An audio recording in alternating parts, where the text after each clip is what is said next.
My name is Bruce Owen, and I've been in the shooting sports for probably about 50 years. I've only been here about 10 years. Moved here from Northern California. Okay, up here, especially up here in the mountain.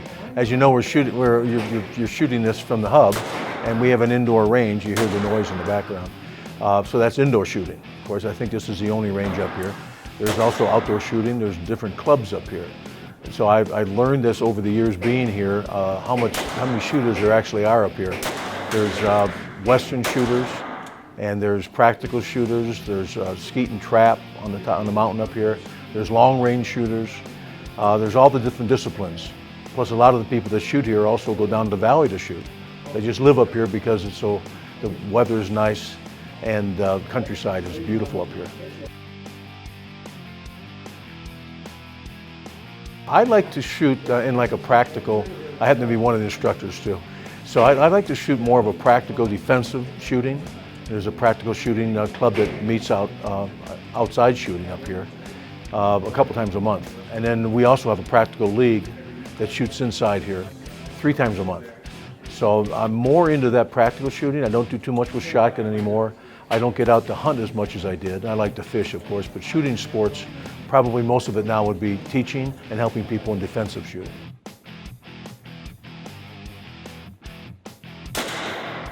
Well, once you get used to it, I think the biggest thing is that once you found the handgun, we're talking mostly handguns now for defensive, you find the handgun that fits your lifestyle.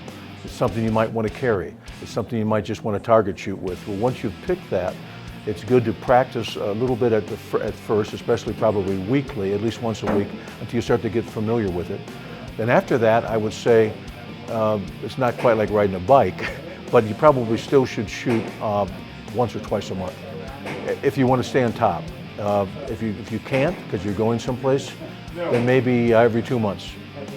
Because if you wait too long, then you're not familiar anymore. It depends on how familiar you were with the handgun when you first were starting and how much you practiced at first. It's kind of like driving. Once you've mastered a little bit of the handgun that you have, then I think it's almost like service on your car. If you drive a lot, you need to change the oil, get the car checked. Same with your gun. You should look at the handgun, make sure it's loaded, make sure it's clean.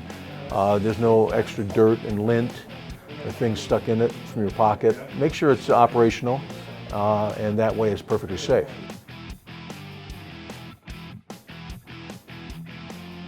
And I would call it love at the beginning, because I started when I was very young with slingshots and BB guns, and I mean now we're talking a long time ago.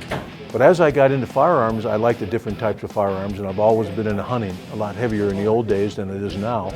So handguns were really big with me, learning about them, shooting different types. And I've shot hundreds and owned hundreds of different handguns.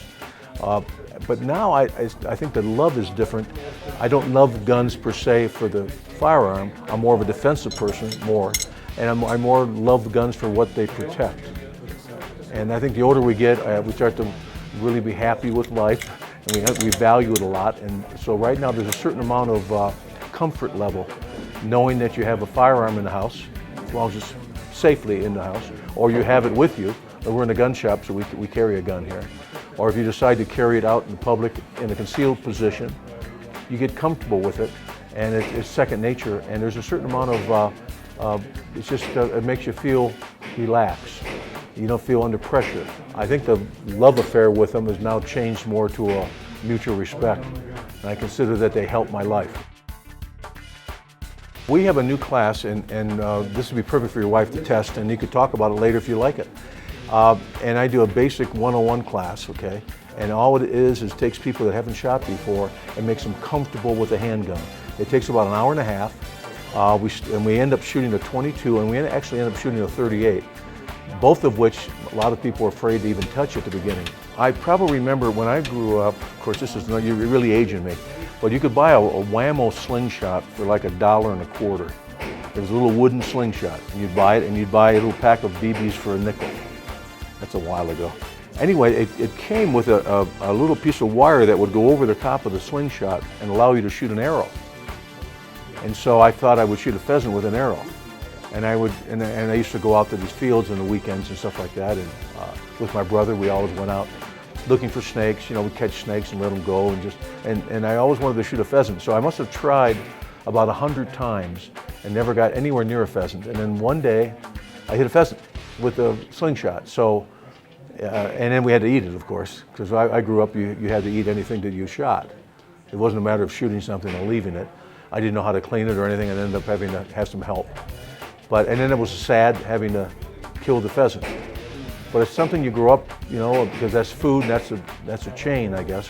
And I always remember that slingshot the first time. Guns in my life have stopped violent potential crimes with ever being a shot fired. We never talk about guns stopping crime. You only talk about somebody being shot. They probably stop crime maybe 10 times, 10 to 1. When it comes to other places to shoot, as you just said, this is really the only indoor range. There's a new outdoor range being built at White Mountain Shooters Association. They have a club, they got together, and they spent about 3 or 4 years getting all the approvals from the state, and that's going to be available just about a mile or two out of town. But as far as shooting outside, there's a lot of places, and if you don't know different places to go, out by the dump, you know, out by White Mountain Lakes out there, you can go out into the forest. You need to find out from Fish and Game if certain areas are protected, like when there's a fire problem, they don't allow you to shoot there. Other people will maybe shoot at the pit. You hear people talk about the cinder pit. It's underneath the TV tower. It used to be the TV towers up there in Porter Mountain. People go up there and shoot. So you just have to ask friends. You can come by here when I'm here. I'll try to help you find a place. But you definitely want to do a little research before just walking someplace. There are some laws. You can't just shoot. You have to be more than 1,200 feet from a home to start with, and you should always know your backstop is. There's a lot of NRA classes. Fish and Game will have some hunter safety classes. NRA does some classes here. Of course, we do our own classes here. So I think if you get a good beginning and understand the safety, you can pretty much find places outside to shoot that you might not know of right now. And you need to be comfortable before you just start shooting someplace. But there's unlimited out here with all the land.